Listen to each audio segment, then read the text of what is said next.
അജ്ഞത ബാധിച്ച മനുഷ്യരുണ്ട്. എനിക്കും കുറേ കാര്യങ്ങളൊന്നും അറിയാൻ പാടില്ല. എനിക്കറിയാൻ പാടില്ലാത്ത കുറേ കാര്യങ്ങളുണ്ട്. ആ കാര്യങ്ങളെക്കുറിച്ചൊന്നും എനിക്ക് യാതൊരു വിധത്തിലുള്ള വിവരവുമില്ല. അങ്ങനെ എൻ്റെ പുറത്തും ആളുകളുണ്ട്. എനിക്കറിയാവുന്ന കാര്യങ്ങളെക്കുറിച്ച് ഒന്നും അറിയാൻ പാടില്ലാത്ത ആളുകൾ എൻ്റെ ചുറ്റുപാടുമുണ്ട്. അതുകൊണ്ട് തന്നെ അവർ പല വിധത്തിലുള്ള അഭിപ്രായങ്ങൾ അവർക്കറിയാവുന്നത് പോലെയൊക്കെ അവർ പറയും. നമ്മളും അങ്ങനെയൊക്കെ തന്നെയല്ലേ പറയണേ. അവരുടെ മുമ്പിൽ നമ്മൾക്ക് എങ്ങനെയാണ് പെരുമാറാൻ പറ്റണേ? അതായത് നമുക്ക് നന്നായിട്ട് അറിയാവുന്നൊരു കാര്യം അവർക്കറിയാനും പാടില്ല. നമ്മൾ സ്വന്തം ജീവിത പങ്കാളി എടുത്തു. എനിക്ക് നന്നായിട്ട് അറിയാം എന്താണ് ആ കാര്യമെന്ന്, പക്ഷെ എൻ്റെ ജീവിത പങ്കാളിക്ക് അത് അറിയില്ല. അല്ലെങ്കിൽ എൻ്റെ സുഹൃത്തിന്, എൻ്റെ കൂടെയുള്ളവർക്ക്, എൻ്റെ ഇടവകക്കാർക്ക് അത് അറിയില്ല. എനിക്ക് എങ്ങനെയാണ് അവരുടെ മുമ്പിൽ പ്രവർത്തിക്കാൻ പറ്റണേ?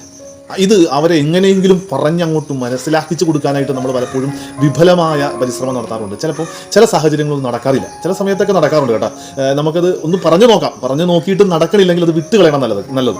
അങ്ങനെ പറഞ്ഞു നോക്കിയിട്ട് നടക്കാത്ത, വിശദീകരിച്ച് കൊടുക്കാൻ പറ്റാത്ത സാഹചര്യങ്ങളിൽ, ചില സാഹചര്യങ്ങൾ അങ്ങനെ വിശദീകരിച്ച് കൊടുക്കാൻ പറ്റില്ല. എന്താ നമുക്ക് ചെയ്യാൻ പറ്റണേ? ഇന്നത്തെ വചനത്തിൽ പറയുന്നുണ്ട്, നന്മ പ്രവർത്തിച്ചുകൊണ്ട് നിങ്ങൾ മൂഢരായ മനുഷ്യരുടെ അജ്ഞതയെ നിശബ്ദമാക്കണം എന്നതാണ് ദൈവഹിതം. നന്മകൾ പ്രവർത്തിക്കണം. അപ്പോൾ നമുക്ക് ഈ പ്രശ്നം എന്താണെന്ന് അറിയാം. നമ്മൾ പറയുന്ന ഒരു കാര്യം നമ്മളുടെ ജീവിത പങ്കാളി, നമ്മുടെ സുഹൃത്തുക്കൾ മനസ്സിലാക്കാതെ പറയുമ്പോൾ പിന്നെ നമ്മളവിടെ നമ്മളുടെ മൂഡ് അങ്ങോട്ട് മാറ്റും, നമ്മളുടെ സ്വഭാവം അങ്ങോട്ട് മാറ്റും. നമ്മൾ ഭയങ്കര കലിപ്പ് മോഡലാണ്, അല്ലെങ്കിൽ നമ്മൾ ഭയങ്കരമായ നിസ്സംഗതയുടെ മൂഡിലാണ്. അങ്ങനെയല്ല, അങ്ങനെ ചെയ്തുകൊണ്ട് ഒരു കാര്യമില്ല.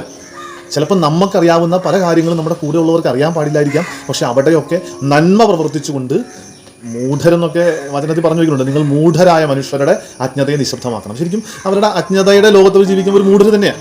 അപ്പം മൂഢരായ മനുഷ്യരുടെ അജ്ഞതയെ നിശബ്ദമാക്കണം. അല്ലാതെ അവരിത് മനസ്സിലാക്കണില്ലല്ലോ എന്ന് പറഞ്ഞുകൊണ്ട് നമ്മളുടെ സ്വഭാവം നമ്മൾ മാറ്റാൻ പോകരുത്. നന്മകൾ പ്രവർത്തിക്കുക, മാറ്റങ്ങളുണ്ടാവും. ഈശോ നമ്മളെ അനുഗ്രഹിക്കും.